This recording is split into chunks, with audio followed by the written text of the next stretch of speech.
Let's have some fun, shall we? No, let's not have some fun, Jules. Let's just be sad, shall we? Shut up, Dan. Hello, all you little demons. Jules here for WhatCulture.com, back again with another episode of the awesomely named and awfully hosted Choose Your Own Adventure, the weekly medieval-themed format where I, the crown Jules of WhatCulture.com, take a list chosen by you. Yes, you, the person who is sitting here in a soaking wet cap, because I went out climbing in this and it got chalk all over it, and it definitely looked a little bit, suspect, shall we say, on camera. Yes, you get to decide what list I dole out to you each and every week. And this week we have none other to thank than Ryan Craig for their suggestion of video game special moves that were so outstandingly amazing that you just stood there in astonishment. But I've done my YouTube trickery on that for you, my friend, and changed it ever so slightly to video game special moves that made you say, what? When it comes to video games, there is an absolute kaleidoscope of different special moves that will amaze and astound. Yet one thing that will also mess with your vision and make you see fractals is when you're on the receiving end of one of these powerful world-ending special moves, and boy howdy are there a lot of plum-punching, spine-shattering and mind-melting ones to choose from. Yet there are those that sometimes rise above the gore-soaked pack and provide the player with the option of unleashing such devastation or humiliation that your eyebrows might actually tear off your head in bemusement. Ah, Dan, it's happening to me. Put on the fake eyes again. Ready? 3, 2, 1. Booting up. Ah, sweet relief. So let's unleash some ultras that were over the top. As I'm Jules, this is WhatCulture.com, and these are 8 video game special moves that made you say, what? And you know the drill by now. Put your suggestions for next week's episode down in the comment section below and say hi to me here in the live chat. Now let's get on with this list, shall we? Number 8, Stimulating Fist of Annihilation, Guilty Gear Xrd. Now, the fighting game genre is home to some of the most outlandish and thoroughly insane special moves. That much is pretty much clear from a cursory glance, yet things have turned into a kind of strange arms race of sorts within competing titles, as after all, when a fireball is most characters' basic special attack, you really have to think outside the box in order to stand out. Or you could, as is the case of Faust from Guilty Gear Xrd, take those fingers and shove them into the box, because his special move is literally a finger up the bum. Yes, that's right, getting some digits in the chocolate chute is this man's special move, and he does so in a manner emulating the real-life Japanese obsession with the kancho prank, which is literally poking your mate in the anus for a laugh. And to be fair, it is very funny. I mean, look at this. Dan, whoop! See, we're good pals, we're good pals. Here, Faust does some rectal examinations of his own, and the results range from downright hilarious to having to pop your game on mute lest your parents hear this utter filth. And what's that? Did somebody call for a montage? Dan, take it away. Ooh, nice. No matter the expression, the outcome is always the same for the player. A moment to reflect on what the actual hell you're doing in this game while probably muttering, what? Number 7, My Final Heaven, Final Fantasy VIII. When it comes to Final Fantasy games, there are plenty of ridiculous moves, spells, and summons to choose from, and in all honesty, it was tough not to put Final Fantasy IX's Arc Summon on this list due to the fact that its animation is slower than tidal erosion and sometimes deals less damage than a regular attack from your party, which most definitely will have you saying what. However, I then remembered how utterly off the rails things get in Final Fantasy VIII in virtually every aspect. From its bonkers timey-wimey plot to the villains that read from the big book of heads all the way through to Doom Train, baby! This game is utterly insane in places.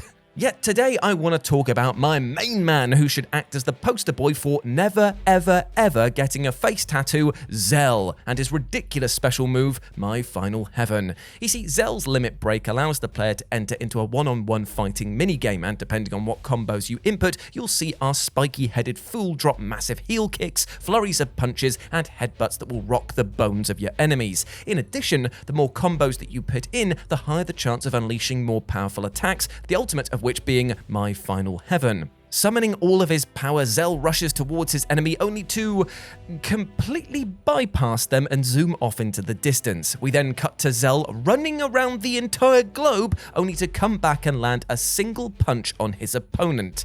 It is the epitome of ridiculous. I mean, imagine that, just going all the way around the world for one punch. And it's made even worse by the fact that that punch very rarely kills the enemy. So he's just gone like, "Ah, dink." And the enemy's just there like, yep. I mean, that was impressive, but now you've wasted a lot of your endurance. So, blah, blah, blah, blah. Idiot. Classic Zell, am I right? Number 6, that first waterfowl dance, Elden Ring. Now, if you're looking for an example of a factory of what moments, then Elden Ring pretty much has you covered. With enemies that block out the sun with their sheer heft to environments that are jaw-droppingly impressive, you'll never be short of things to marvel at and question just how the FromSoft devs managed to cram this many iconic moments into just one masterpiece. Kind of like yours truly, right? I mean, how does he do it? How does he look this good? And deliver lines this badly.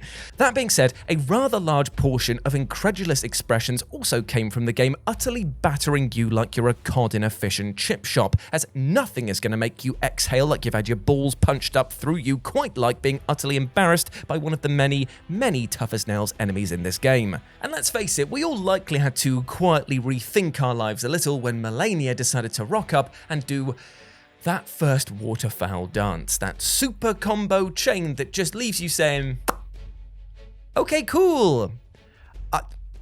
I'm gonna need to step away from this, because it's bullshit. It just goes on and on and on to the point where it's actually kind of hilarious, or at least it would be if you weren't being flayed alive. You can try and dodge, but she will find you. You can try and block, but your stamina will disappear in the blink of an eye, and all that is left is one horrible option. You need to memorize every step, every move, and be in the perfect position to try and survive this absolute onslaught. And in short, you need to, and say it with me, kids, get good. Thanks.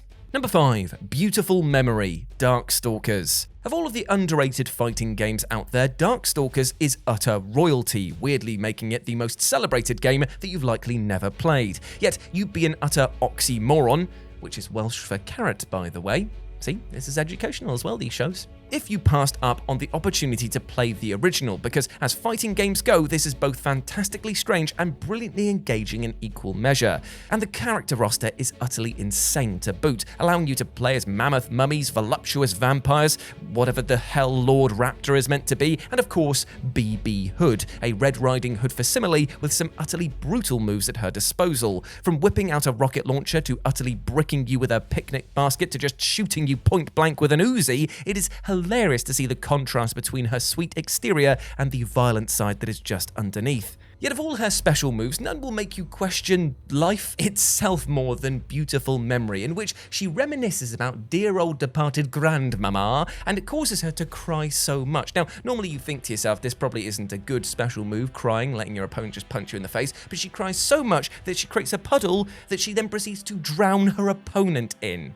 But not before pulling out a pair of knives and stabbing you a few times. This game is utterly insane. It is so strange. Number 4, Grovel, God Hand.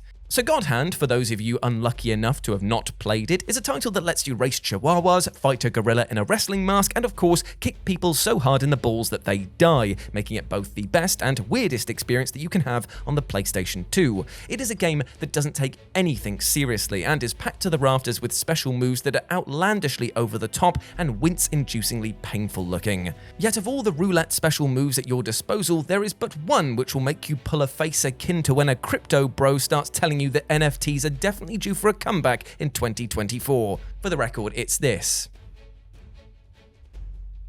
And that is the Grovel special move. Whereas every other move in your arsenal is all about dishing out damage, humiliating your opponent, or achieving instant enlightenment for a quick health boost, Grovel takes you out of the fight, quite literally in fact, and lowers your current adaptive difficulty rating to the lowest setting. This in turn lowers enemies' aggressiveness and their damage output, making for a much easier experience. Now this all sounds lovely and nice, and it actually is quite pleasant to have a break from the crushing difficulty that this game exudes elsewhere, but this is not what God Hand is about. It's about launching people into the stratosphere with ghostly apparitions of a baseball bat. It's about punching people so hard with a giant ethereal palm. It is about punching people in the dick, as I have mentioned. Not watching Gene grovel out an apology. So yeah, weird. What? Number 3, Sticks to Snakes, Dungeons & Dragons, Tower of Doom. So Dungeons & Dragons is an experience that is built on special moves, as the game is so utterly granular that even punching an enemy is likely to be delivered alongside, and while I'm doing that, I'll unleash the ghosts of my ancestors through my fingers and cast duplication on myself 8 times so that 8 of me can attack the same spot. Have fun animating that, Dan. Therefore, when booting up any Dungeons & Dragons video game experience, you best believe that fans were expecting some of these skills and spells to appear, and for the most part, it's what you'd expect: fireballs, magic missiles, turn undead, and healing spells. Yet, a rather humorous addition was afforded to the cleric class in Tower of Doom, which certainly caught me off guard. So gather around, fellow adventurers, as I tell you the tale of Sticks to Snakes, a spell that is, well, it's kind of niche in its uses in the game. I mean, I use it a lot when I'm playing just to scare the piss out of anyone who's carrying a torch. Just be like, stick to snakes. So then they've got like a flaming cobra in their hand, which is admittedly top bants. But aside from that, maybe scaring a few people, it's not that useful. It doesn't really do much damage. And most of the times the DMs that I play with say that I can't have a poisonous snake to instantly kill the big bad that they spent months working on. God, what are they like, eh? So I was pretty surprised to see it in this game, especially alongside the likes of like Fireball, Ice Storm, Turn Undead, all these crazy powers that are so OP, and you're just there like, bundle of sticks that is now asps. Go, asps! So basically, long story short, it is quite befuddling to see this here, especially when you use it against the Red Dragon in this game. That is top bant, the hardest boss in the game, which the game itself tells you multiple times. Do you want to face this boss? Are you sure about that? It's very difficult. Are you sure? And you go in, walk up to it and go, sticks to snakes! Number 2, setting off the nuke, Warzone 2.0. Now, I know what you might be thinking. Jules, is actually pressing a button marked world-ending device really that much of a skill, seeing as a trained monkey and their lesser variant politicians actually have had access to do this? It doesn't take much skill at all, Jules. What do you want about, you fool? Well, to that I'd say, yeah, you're right. You are totally right. You are terrifyingly right that people have had that power. Yet trying to do so in Call of Duty Warzone 2.0, that is a skill indeed, my friend, and I'll detail how right now. Don't know why I did that. Because in order for you to irradiate your mates with your own smugness, you'll need to win 5 games back to back, which is about as likely as winning the lottery by never playing it for somebody with my skill level. Then the fun truly begins, as now you not only have to reach a new marker on the map where the bomb is, but also repair it with pieces scattered around the area. Only then can you flip the switch and end the match in supreme fashion, right? Well, wrong, because now you've got to defend the bomb, and the game has alerted every other player on the server to your location and where the bomb is. So you have to go through literal hell in order to unleash it on everyone else. If, and only if, you can survive all of this, will you be allowed to win the game in rather definitive fashion by wiping the entire play area off the map. Now that is a skill, and definitely a huge nuclear source of what energy. And number 1, Mayhem mode, Resident Evil 4 Remake, Mercenaries mode. So let's get this out of the way. Resident Evil 4's remake is bloody brilliant.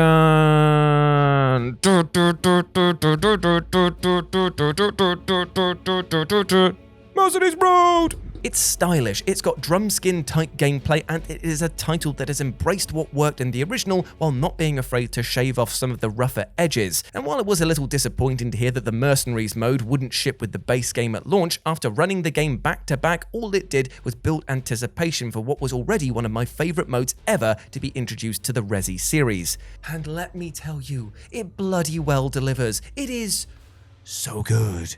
Dan, back me up. This is the arcade adrenaline rush that I have been itching for, and now with the ability to play as Luis, or Lewis if you are Leon's original voice actor from Resident Evil 4. Lewis! My good friend Lewis! He says it as he's dying. Lewis! Lewis! Anyway, back on track. It's only gotten better, but it's also gotten way more over the top thanks to the addition of Mayhem mode, which takes the form of a bar that slowly fills up during playtime. Once you've earned a stock of this, you can unleash your character's special ability, and I gotta say, these f***ing rock. Leon gets super speed and better damage across the board with all of his weapons. Luis can drop dynamite that he doesn't take damage from, so can create huge traps. Hunk gets infinite bloody ammo. And Krauser? Well, my boy here goes to the extreme by unleashing his last Plaga Swiss Army hands and turns into a one-hit kill machine. Seriously, when you hit that Stinger special move and see him slice through everything including mini-bosses in one hit, you will be left mouth agape with the word "what" dribbling from your bloody lips. And there we go, my friends. Those were 8 video game special moves that made you say, what? I hope that you enjoyed that, and please let me know what you thought about it down in the comment section below, and leave your suggestions for next week's episode as well down there too. Big love to you, my friend. And if you want to chat in the meantime, you can do so by going over to either Twitter or Instagram, where it's @RetroJ, but the O is a 0 for me. And you can follow Dan Durkin over here. What a lovely chap he be. Before I go, I just want to say one thing. We all have a special move that we're all capable of achieving. The combo is very easy, by the way. It's left, down, down, up, down, down, down, down, down, A. And that is the power of positivity. Trust me, there's an easier version of it as well you can do. All you got to do is be kind to yourself, my friend. Start your day by being kind to yourself, because there's way too much negativity in this world. So let's just start our day with something much more positive. You are a massive ledge. You deserve all the best things in life, and I want nothing but the best for you, all right? So don't treat yourself badly, all right? You got this. Big love to you, my friend. Now go out there and absolutely smash it today. I believe in you. As always, I've been Jules. You have been awesome. Never forget that. And I'll speak to you soon. Bye.